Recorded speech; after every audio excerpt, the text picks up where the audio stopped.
We're gonna have casserole, casserole. We're cooking casserole in the Tupperware pressure cooker. You can marinate your chook. Actually, I'm not going to marinate the chicken. I'm going to do a chicken casserole in the Tupperware pressure cooker. Hello, everyone. I'm Tupperware Pete, and I am going to make a chicken casserole in the Tupperware pressure cooker. Now, I'm going to use the Tupperware super dicer to prep all of the veggies. This will literally dice up your onions in like 2 seconds flat. I'll show you. I'm going to do some turnip. I've got some carrot and celery. I've got onion, carrot, celery, turnip. I'm going to then change the blade attachment. There's the large dice blade attachment. You can use the small dice blade attachment or pop in the slice attachment, and I'm going to do that for the mushrooms. And then I'm going to throw in some chicken. I'm going to grab a tin of condensed soup, and we're going to pop that into the Tupperware pressure cooker. And instead of cooking it, leaving your slow cooker on for like 4, 6, 8 hours, right? You know how sometimes you get up ready for work and you go, oh, we're going to have chicken casserole when we get home from work. Oh, yum, yum, yum. Let's put the slow cooker on all day and let it plugged into the electricity for 8 hours. And you think, I hope that slow cooker's okay plugged in for 8 hours. Or you might get home and go, oh, I don't even feel like chicken casserole. We had that, you know, Donna just left from the work party function and we had a cake for her this afternoon and I don't feel like cooking, but we've got all this chicken casserole, so we have to eat it, right? This will save all of those problems. In 20 to 30 minutes, you can have a slow cooked meal, right? So what we're going to do is prep all of our veggies and our meat. Now, when you are doing anything that's got a meat-based protein with like a casserole or a stew or whatever, Tupperware recommend you just pop the meat in first, and you can brown it, like flour it off. I'm not doing that today because I forgot to take the chicken out of the freezer, which is fine because you can pop your chicken into there frozen and it will still cook as if it's tasted like a 8-hour slow cooked meal, right? I've got, just like the Tupperware freezer keepers, these are the Tupperware date, store and freeze, where you can dial up the week that you've popped your meat in. And all you have to do is, because it's thin walled, you just pop that open straight like that. That is, that's frozen chicken breast that I've just chopped up into chunks, right? That's it, baby. All right, that's literally all we have to do. I am going to throw in, on the top of that, I've got some mixed herbs in my Tupperware large spice container. You can pop your spoon into here, or you can shake, shake, shake, shake, shake, shake. I'm not going to use the shake. I'm going to just pretend like I've got a spoon, and we're just going to measure that out. Measured with love until the ancestors whisper, Peter, that's enough. There's our mixed herb container. Now all I'm going to do is grab our, what are we going to do? Let's grab our small, no, let's do the large dice blade attachment, all right? Oh, too many choices. It's like, you know, play school. It's like, oh, I want the arch window. I want the arch window. Which slice blade attachment is he going to use tonight? Well, I'm using the large dice blade attachment tonight. Let me just move this out the way. I have got, in here, we've got our onion. I probably could have prepped this beforehand, but I've got my Mastro cleaver. The one with the dimples on the side is ideal for your vegetables. So let me just remove this. This is a large onion. Oh my goodness. And we will just peel this off and we will grab here's our chop collector, which is our scrap collector. Let's just pop that straight into here and we will just peel this off. I've been doing Tupperware for almost 30 years and people always ask me, or one question that comes up a lot is, wow, I bet you've seen a lot of new products over that time. Yes, I have indeed. Tupperware is just like mobile phones. And what I mean by that is when the technology gets better, so do the products. And so that's why we've got Generation 2 water bottles and, you know, things will change over time because the designers and the technology improve in their knowledge and capabilities. And just like mobile phones, Tupperware is exactly the same. So all I'm going to do is I'm just going to pop this onion. I've popped it in half. We're going to, oh, that's a big wide onion. Let's just do that in there. Oh, hang on. There's another little bit of skin. Put that out and we will.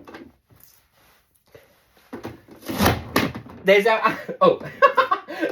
If it's going to go wrong, it'll happen on my live, right? There's our onion. How easy is that? I probably could have chopped this up into smaller chunks, but but I'm not, and the machine's telling me I should have put it into smaller chunks. But, you know, you live and learn. You live and learn. Let's pop this onion into here. Let's pop that straight into there. And there is, I mean, that's a massive red onion, right? So, but look how quickly that has diced it all. I'm just going to pop that straight in with my frozen chicken. There is my onion. Too easy, right? Then all I'm going to do is grab, I've got a turnip. Incidentally, you know, you can keep your cauliflower and your turnip and your green beans and your capsicum and everything that's a medium breather, you can keep them into the same container. Now, how do you know if it's a medium breather? I hear someone ask. There's always one in every crowd, and they always end up on my lives, that's for sure, right? Can you see? It's like product Pictionary. It's like, produce Pictionary, right? So if the fruits and veggies are all in the one box, you can keep them in the one container because they have the same breathing requirement, and you just adjust the airflow with this little slide up the top. So you just slide, if it's a medium breather, you slide the slide to the left-hand side. If it's a light breather, you pop it into the middle, that's where the circle's fully closed, and the circle fully open, that's a heavy breather. So you slide the slide to the right-hand side. It really is that easy, and it will make your fruits and veggies last 3 to 5 times longer than just sitting in your crisper at the bottom of your fridge, right? So this is I've just got a turnip. I'm using a turnip instead of a potato. I'm not going to peel it. I'm just going to pop this into chunks, and we're just going to pop that straight into. So we're still using a winter root veg, but instead of a potato, I'm using turnip just for something different. It has similar texture, but it's just a different winter veg that you can use. And this was, honestly, these were on sale. They were cheaper than potatoes, so I thought I'd get a turnip, right? So I think it's an underused vegetable. So we've got that's an entire diced turnip, right? I haven't spent time chopping. We just pop that through straight into there. And people will fight over whose turn it is. Can I chop the onions? Can I chop the turnip? No, you did it last night. I want to go. So how easy is that? What we're going to do is, in our large VentSmart container, this is like the old celery keepers that they used to have. Let's move that out the way. I can pop in, I've got this brand new beautiful celery. How gorgeous is this, right? That was available from the fruit shop. All I'm going to do is chop that in half. We pop our celery into there. We grab our other little bits, which I will address in a minute. And I do have carrots. I grab the odd bunch of carrots, and I can pop my carrots and my celery straight into the one container. Because they're the light breather, they don't need any oxygen whatsoever to make them last that longer.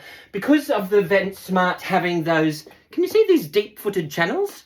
That's where the condensation drains away, which means carrots and celery will last in my fridge for about 8 or 10 weeks, depending on the coldness of your fridge. But in my fridge, it'll last for about 8 to 10 weeks. So I don't buy carrots or celery very often, but when I do, they all go together in my large VentSmart container, right? So we've got some celery in here. Let me just wash this. Because you store your fruit and veggies in there dirty, and you wash them as you go, and that will extend the life of them. Because fruits and veggies are just like people. Almost like people. We need a little bit of ourselves in our container to make us last longer. Exactly the same with carrots and celery and all your other veggies, right? So all I'm going to do in here, let's grab this. We will grab our celery. And we will. Oh! I also love pushing the product to the limit. Push it to the limit! Just to see what it's capable of doing. Alright, so there is, look, a couple of bits of celery. We'll pop that into our Tupperware pressure cooker with our turnip and our onion. Let's throw in. We'll grab a carrot. I'll just let me wash this as well. I never peel my carrot. all the nutrients are in the skin. There's no need to peel a carrot, right? But if you wanted to, I definitely recommend the Tupperware vegetable peeler, right? But I'm not going to bother with this. I'm just going to chop this carrot into chunks. We'll pop that straight through there. And there is our carrot.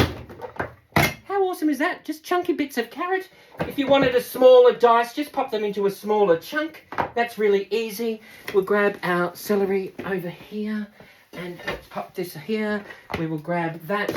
And that's a light breather. And I know it's a light breather because the carrot, celery, zucchini, turnips, they're all in the center there. I can pop that straight into there on a medium, on a light breather, and I can pop that into the fridge. How easy is that? Then all it comes time for doing is adding a tin of cream of chicken soup. Woohoo! And don't add any liquid whatsoever. That's the trick. Most people have a look at it and they go, surely it needs another can of water. Don't. You'd be amazed at how much liquid is already in there in the vegetables that comes out. And the liquid that's in that chicken breast as well, down on the bottom, that's really simple. Let's just grab a spatula. And we will just mix that around, making sure that everything is sort of coated in that soup so it's not lopsided. Do you know what I mean?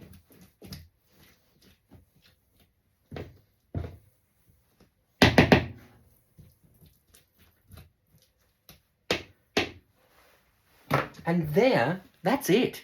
Chicken, veg, a tin of soup, some mixed herbs. If you want to throw in mushrooms. I've got mushrooms. I wanted to do mushrooms. Hang on a minute. But wait, there's more. Let's move that large dice blade attachment out. I've got the slice blade attachment. I've got these mushrooms in here. I may as well use them, right? They've been in here for 3 weeks. I kid you not. And there's nothing wrong with them. Nothing wrong with them. Hashtag nothing. We will just pop that straight through here. Let's do a few sliced mushrooms. Chicken and mushroom casserole. Oh, there's a few mushrooms sliced, and we'll just pop them straight in there as well. Yum-o. I was saving them for a stroganoff, but we're still enough to do for a stroganoff. So let's pop this over here. And we will just mix it around.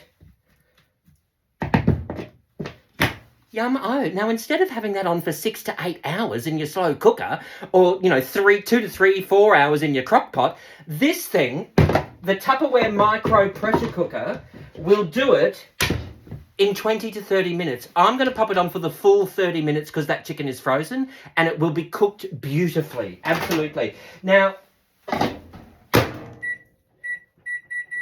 we'll pop it on for 30 minutes. That's at a 900 watt microwave, right? So remember, when you get the Tupperware pressure cooker, all the instructions, here's one that I've got from earlier, all the instructions are on the inside here. Don't look too closely. I do use my Tupperware. All the instructions are on the inside here, so it tells you it's a maximum of 30 minutes, a maximum of 900 watts. If you've got a 1200 watt microwave, just bring it down to power level 7 and you'll be fine. So you don't adjust the time, you adjust the wattage. So most microwaves will tell you, on most microwaves, you either set the time first and then the power level, or you do the power level first and then the time. So it depends on what sort of microwave that you have. If you want to find out the wattage of your microwave, there'll be a little panel on the back or on the inside door, and you'll have a whole range of numbers. You want the output number with a W, and that will tell you the wattage of your microwave, all right? If you do have any questions or suggestions, reach out to me. I'm Tupperware Pete over almost every social media platform that you can think of. And in the meantime, you know what I've done? It's been one of those days, let me tell you. You know what I've done? I've gone and forgotten. You know what I've forgotten? I've forgotten my troubles and I'm happy. Dance the cares away. Shout out and I'm happy. I will cook for you another day. Thank you all for watching, everybody. See you later. Bye-bye. Bye-bye.